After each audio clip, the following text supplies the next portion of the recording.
this video, we want to review all the features we've implemented for the new Supervisor homepage. You'll see right from the get-go, as soon as you log in, how different this page is from the rest of the site. We've implemented a new design style, and we take up the whole screen from side to side, so there's no more blue buffer on either side of the page. So you'll get to see everything on your homepage. At the top, we've got your incoming email. So if there's new unread emails, this envelope will have a little beacon at the top. Access to your account is here as well. You can go back to your profile, your inbox, user preferences. At the next level, you'll see an alternate color. You'll be able to select a different color background for your homepage. And you can do this depending on if you're tired of looking at a white screen. We give you a little ivory to offset the blue light wave in white. And if you're out in bright sunlight, we figured maybe a dark background could best be used as a view. So that's what we've got right here at the top of the page. The next level down is you can see we've got a list of inspectors, and you can select your crew here. Your crew will be listed, as will you, so you can select all of your inspectors and select your own calendar page if you ever want to drag and drop something off of someone else's calendar and put it on your own to do while they're out or something. If you select all items, and if you have a crew of 6 and we put 7 up, it does get a little crowded. You'll see that some of the icons overlap your names, but they will be active and accessible. If you don't want to have your calendar up at the time, just deselect your name and click anywhere out of that drop menu, and then all of your crew, everyone in your crew, will be then displayed on the home page. So we can go to today. Today is Monday the 3rd. And then we have our scroll arrows here, so we can go back and forward just like that by one day at a time. If you have the week selected, it'll go by weeks. You can still view everybody by this week. And here we can see everybody's activity. And we can go forward by a week. We can advance the week. So now we've got 6/10 through 6/14. And you can kind of see how everything is adding up for your crew.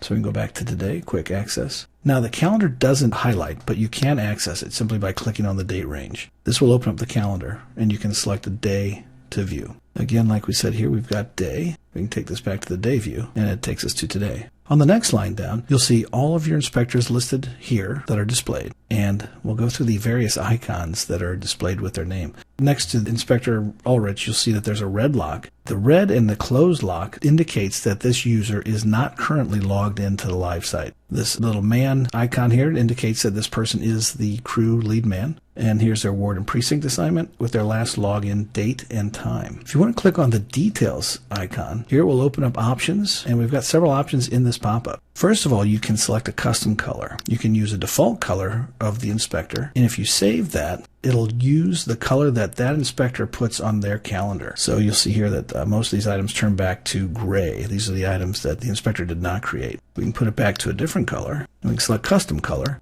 and we can choose a background and a foreground. Check and see how you want to set these, but a lot of times the light text works better on a dark background as well. And then we can save those colors. Once you've set custom colors for your inspector, all of their items will then appear in that scheme. This will not affect your inspector's colors at all. It will only display on your calendar this way. The other item you can set here is if this inspector is a lead man or not. So if they are not a lead man, simply select not or is, and then you can save it, and then it'll be saved accordingly. The other thing we have down below is the usage summary. So you can see all the times that they've logged in and the number of actions that they've completed from housing conservation, existing structures, occupancy permits, CSBs, demolition permits, and vacant buildings.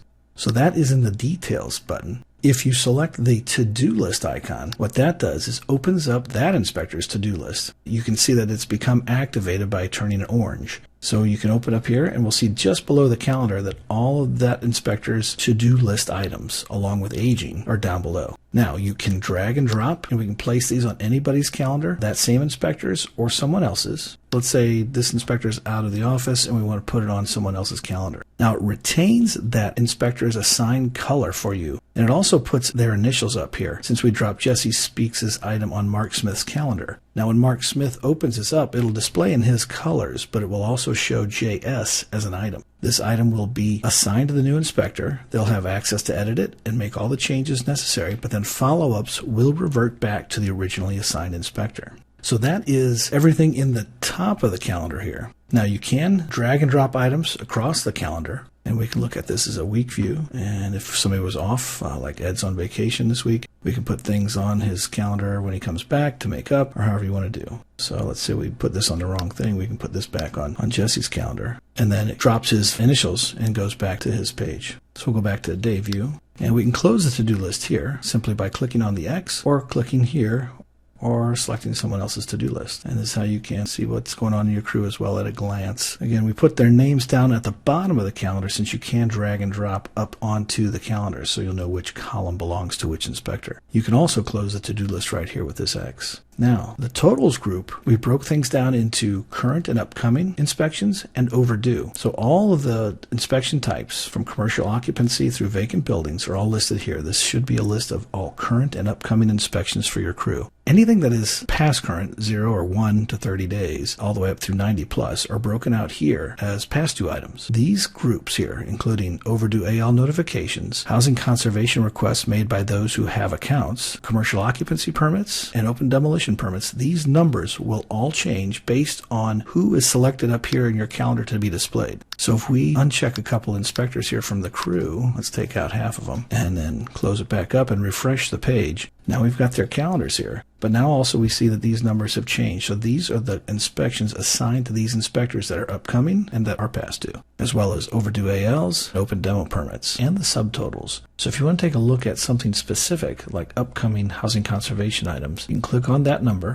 and the system will give you a pop-up and display the address, unit number, the assigned inspector, the date created, and the age, as well as the current result of that item. To close the pop-up, simply click on the X, or you can open the actual item in the view. That'll open up the item in a new tab. Same with overdues. All of these are clickable, as well as the grand total items down here. Down below this is the approval section, and all submissions made by your crews will show up here, regardless of the type. From AL letters through ES complaints, demolition permits, and CSB service requests, they will all show up here. Now, the one thing you have to do is click on the View link to open up the item in a new tab, and then once you do that and review your item, the system will present you with a view and then accept and reject links right by there. You'll stay right here on the same page. Everything remains in the same order. So you go right on down. This I know everybody's been asking for years, so we've got it in. The next section below that is brand new, and this is rejected items. So anything that you've rejected or returned back to your inspectors to review is listed here and will allow you to keep track of it as well until they submit it. Once your inspectors submit a revised response for that inspection or a corrected response, this item will automatically come out of the rejected inspections group and will appear again up here in your submissions or approvals group. So they will automatically come out of here. It's just a nice place to display these items for you to keep track of. Now down at the bottom of the page is a sort of workload totals, if you will. So by week, as things go by, and this is the demo site, so there's a bunch of zeros here,